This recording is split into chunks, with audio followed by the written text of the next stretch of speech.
In the year 2327, Earth was a member of the Galactic Union. The Union was a large group of alien civilizations that worked together for peace and progress. Humans were one of the newest members. They were not the most advanced. Their ships were slower, their weapons older, and their cities simpler. But humans had something special, something that most other species could not understand. It was their spirit, their ability to survive, and their emotional strength. Many alien races respected humans. They had seen how humans never gave up, even in hard times. Some even feared humans, but only a few spoke about it. Most of the time, humans kept quiet. They listened, they learned, and they helped where they could. But not everyone in the galaxy appreciated them. One of the oldest and strongest races in the Union was the They were tall, gray-skinned creatures with 4 arms and glowing yellow eyes. They believed they were better than everyone else. Their science was top class, and their army was huge. They had ruled large parts of the galaxy for centuries before the Union was formed. Now, they pretended to be peaceful, but deep inside, they still thought of others as weak and lower. The story began on the planet Vel. It was a green world with floating cities and silver trees. A grand summit was held there. Leaders and diplomats from many races came together. They wanted to solve problems, sign peace deals, and plan for the future.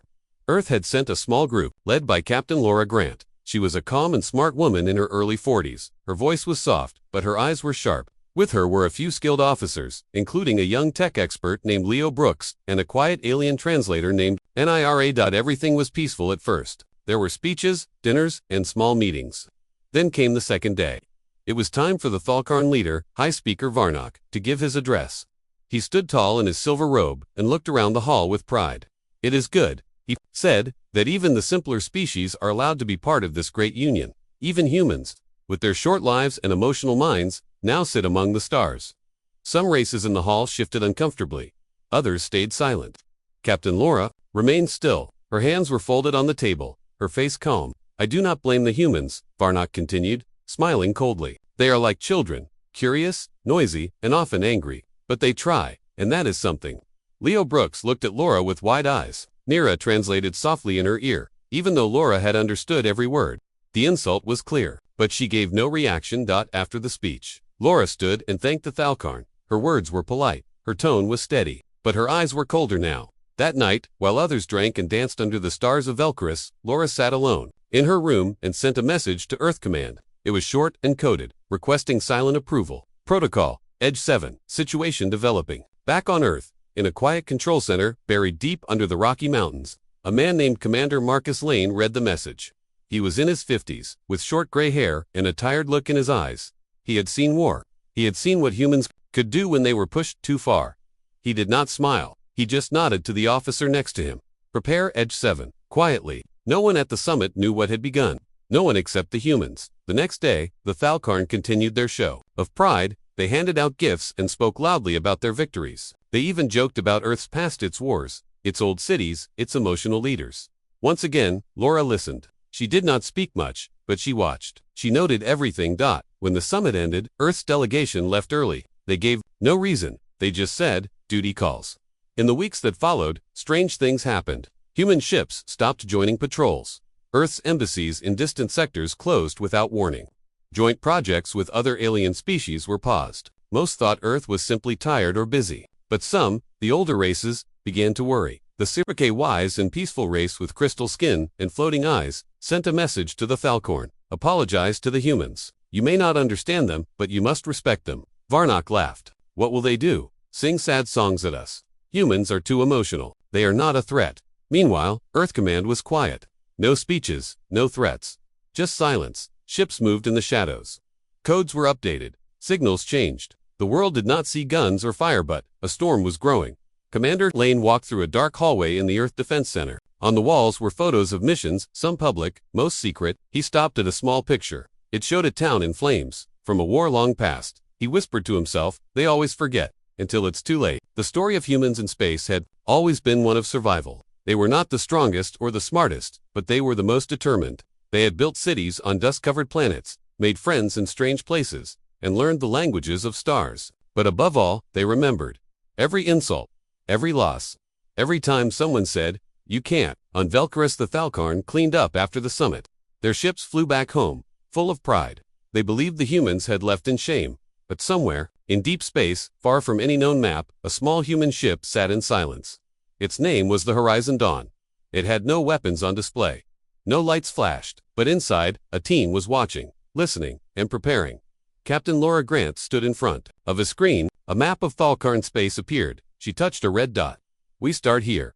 Quiet and clean. No deaths. Just silence. Leo Brooks looked nervous. Are you sure they won't retaliate? Laura looked at him.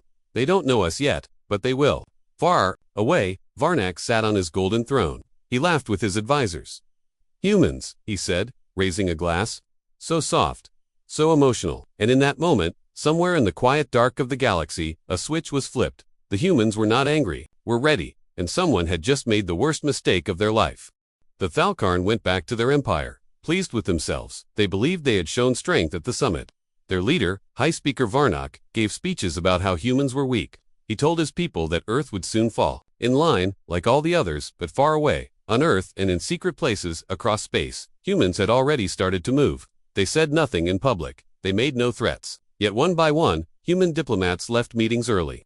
Joint missions, with the Thalkarn, were cancelled. Trade routes were rerouted. At first it all seemed quiet. But if anyone paid close attention, they would see the pattern.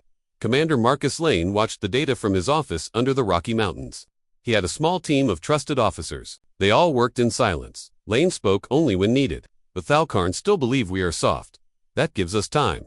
Use it well. On the planet Teleron, where humans and Thalkarn had a shared research base, the lights went out one night. When the Thalkarn officers entered the human side of the station the next morning, it was empty. Not a single human remained. All equipment was gone. Even the floor tiles had been removed. The message was clear. We were here, and now we're not. Other bases followed. On moons and stations across the galaxy, human presence vanished without warning. No one saw ships leave. No one heard engines start, just silence.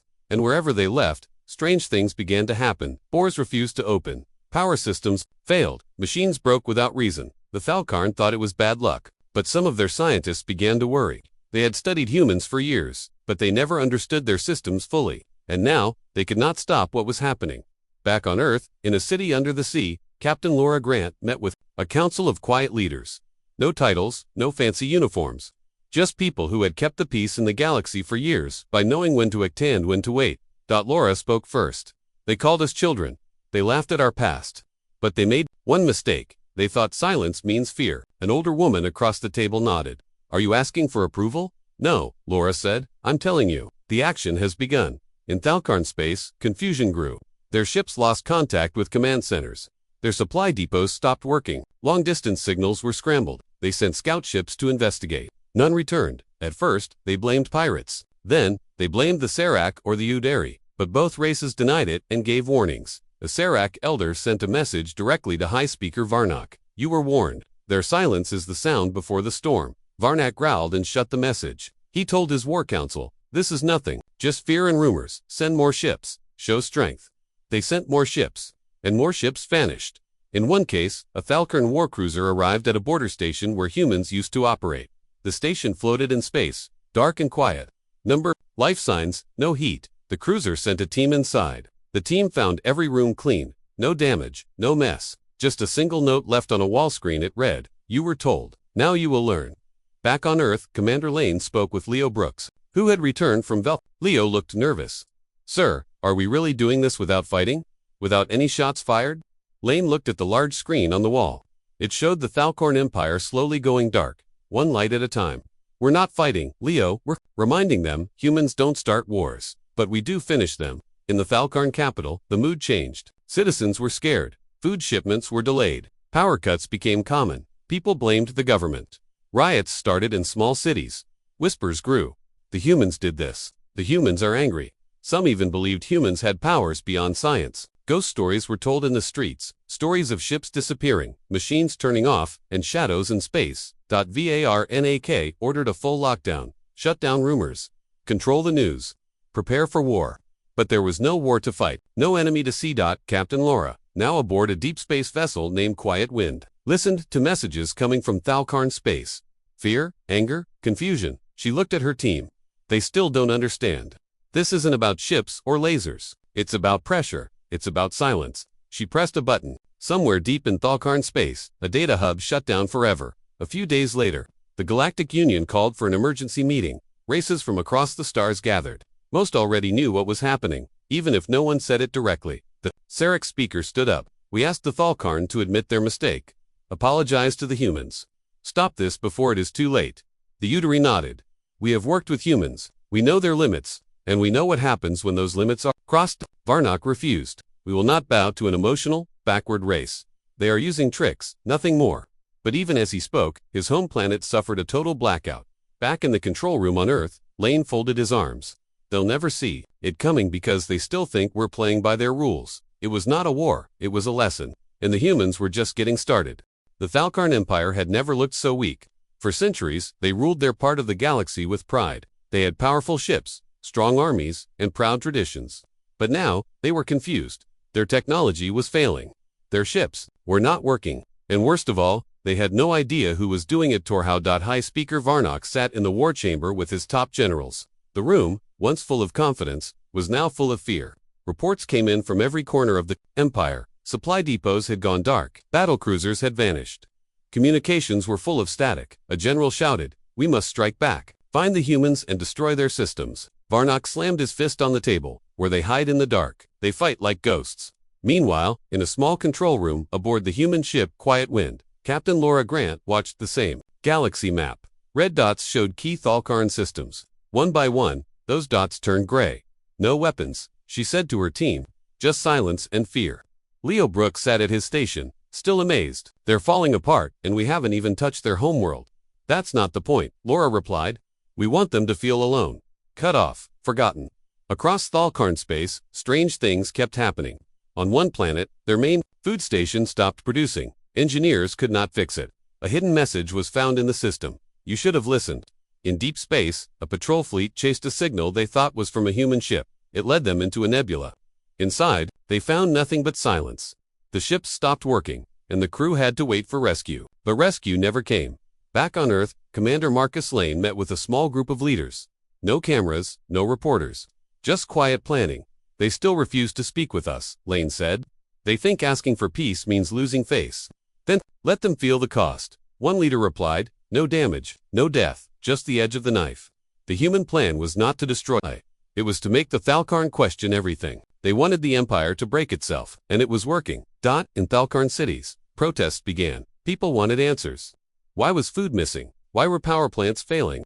Why did no one fix anything? Some began to whisper. The humans warned us, they gave us a chance. But the government still shouted strong words. We are the Thalkarn, we do not kneel. A new voice appeared in the stars. A human face, calm and cold, showed up on hacked Thalkarn screens. It was Commander Lane. His voice was steady. You were given respect. You gave us insults. We asked for peace. You chose pride. This is not war. This is memory. He said no more. The screen turned black. On board a Thalkarn science ship, two young engineers argued. One believed it was just a technical error. The other believed the humans had done something no one else could. But how? One asked. How can they control everything from so far away? The other whispered, maybe they don't control it. Maybe they just know where to press. The fear spread on some Thalkarn worlds. People stopped going to work. Farmers left their fields. Soldiers stayed in their rooms. They were not lazy. They were scared. They felt watched. Hunted. Varnak gave another speech. We will crush this human trickery. We will find them and punish them. But even as he spoke, his own palace lost power. Lights flickered. The floor shook. And from every speaker, a simple human voice whispered, remember Velcaris. In space, human stealth ships moved like shadows. They left no trail. They touched no targets. But their presence was known. Every time something went wrong, the thought of them. Captain Laura met with her crew. They're breaking not their walls or weapons, but their belief in control. Will they give up? Asked Leo. They will have no choice. In the Galactic Union, other races now watched with interest. The Sarek sent a message to Earth. You are teaching a lesson that many forgot. Even old enemies of Earth now stayed silent. No one wanted to be next. Back on Thalkarn Prime, Varnak finally called a secret meeting with his most trusted advisor. We need to talk to the humans, he said, voice low. The advisor looked surprised. You said they were not worth our time. They still may not be, Varnak said, but they have something we don't understand, and it's killing us. So, behind closed doors, the Thalkarn sent a message to Earth. Not a strong one. Just a short note. We request discussion. Commander Lane read it and smiled for the first time in months. They're learning, he said. Captain Laura stood by her window, looking at the stars. She knew this wasn't the end, but it was a beginning. The galaxy now saw a new kind of power. Not loud, not violent, just quiet, sharp, and unshakable. Because, sometimes, when humans get mad, they don't yell, they wait, and they never forget. The message from the Thalkarn reached Earth quietly. It was not proud or bold. It was simple. We request discussion. After weeks of silence, this was the first time they had asked for anything. Commander Marcus Lane read the message again. They are not ready to say sorry, but they are ready to talk. That's a start. He sent the reply in the same simple way. We accept. Location to follow. Captain Laura Grant was chosen to lead the response. Not because she was loud, but because she understood silence. She had watched the Thalkarn fall apart without one shot fired.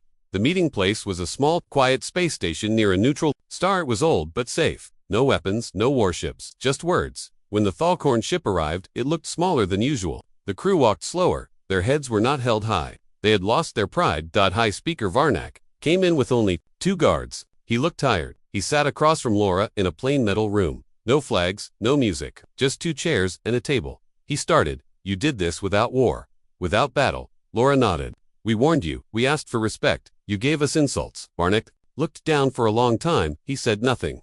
Then, what do you want now? Nothing, Laura said. We don't want your land, your ships, or your riches. We only wanted peace. You broke that now. We ask for one thing only, respect. Varnak breathed deeply. Many in my empire still believe humans are weak. Laura looked at him calmly. Then, let them keep believing. But they will remember what happened when we stayed quiet. The talk ended with no handshake, no deal. But there was understanding. That was enough. Back in the Thalkarn Empire, changes began slowly. Factories reopened. Power returned to cities. Ships moved again.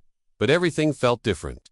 The people had seen what fear looked like, and they knew who gave it to them. In secret, Thalkarn scientists began to study human methods. They found nothing, no virus, no weapon, just confusion. Just missing pieces and strange errors. It made no sense to them. One report said, it was like they never needed to touch us. They only needed us to feel watched. At the Galactic Union, the other species voted on a new rule. From now on, any member who insults or threatens another would be warned and held accountable. This rule was not created because of a war, but because of fear of one. The Sarek speaker said, the humans have shown us power in a new form. It is not loud. It is quiet, and it waits. Earth did not ask for special treatment. They did not demand a reward. They only said, let us all move forward. In a small town on Earth, Commander Lane walked through a market. No guards, no uniform, just a man with tired eyes and a quiet mind. A child ran past him, laughing. Lane smiled. This was why he did what he did. Not for medals, but for peace. On the ship Quiet Wind, Laura looked out at the stars. She thought of all the things that had happened. No battles, no heroes, just smart moves, patient planning, and quiet actions. She turned to Leo. They wanted to scare us. They ended up scaring themselves. Leo asked, will they ever try again? Maybe, she said, but next time, they'll remember. And they'll think twice. In the Thalkarn capital, murals of old victories were taken down. New ones were painted, ones that showed peace, not war. A statue of Varnak was quietly removed. In its place, a new statue was built. It showed 2 hands, open and empty. One Thalkarn elder told a group of students, we lost nothing, yet we almost lost everything. That is the power of silence. That is the lesson of the humans. No one cheered, no one clapped, but everyone listened.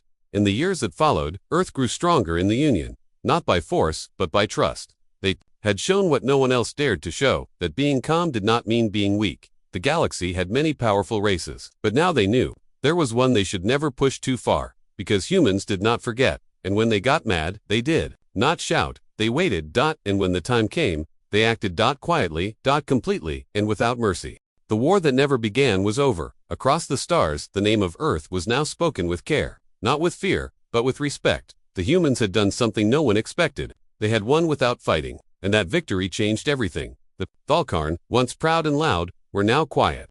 Their leaders no longer made big speeches. Their people focused on rebuilding. There was peace, but it was a quiet peace. One built not on fear of weapons, but on memory. On Earth, life returned to normal, or at least, it seemed that way.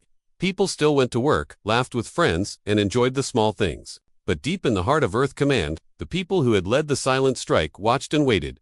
Commander Marcus Lane had retired. He now lived on a small farm in Ohio. He spent his days tending to plants and talking to neighbors. He never spoke of what happened with the Thalkarn. When asked, he would smile and say, I just did my job. But those close to him knew the truth. Lane had led a mission that proved a powerful truth. Humans, when pushed, would not break. They would rise. Captain Laura Grant was promoted, then quietly moved to a teaching post at the Interstellar Academy. She taught young officers about leadership, planning, and silence. Her students admired her, though many did not fully understand what she had done. One day a student asked her, "Did you ever fight a war?" Laura smiled. "No, but I made sure one never started." The student looked confused. "How do you fight without weapons?" Laura answered, "You don't fight. You're a mind." Across the galaxy, other races began to study human tactics. They looked at the mission logs, the patterns, the methods, but they found very little. The humans had left almost no trace. One alien scholar said, "They win not by strength, but by understanding. They know their enemies better than their enemies know themselves." Even the Thalkarn began to change. New leaders rose, leaders who spoke less of war and more of learning. One young Thalkarn diplomat was sent to Earth. His name was Ryler. He was curious and respectful. Ryler visited the academy where Laura taught. He sat in the back of her class, listening. After class, he asked her, "Why did you spare us? You could have destroyed us." Laura looked at him for a moment. "Because we don't need to win like that. We only wanted you to see us." Ryler bowed his head. "We see you now." The Galactic Union changed its rules. Now, no race could insult another without facing strong action. Respect became law, and Earth, once seen as simple and emotional, was now seen as the example of quiet strength. Leo Brooks, once a nervous tech officer, now led a new branch called Silent Defense. Its job was not to fight, but to watch, to listen, to know when to act.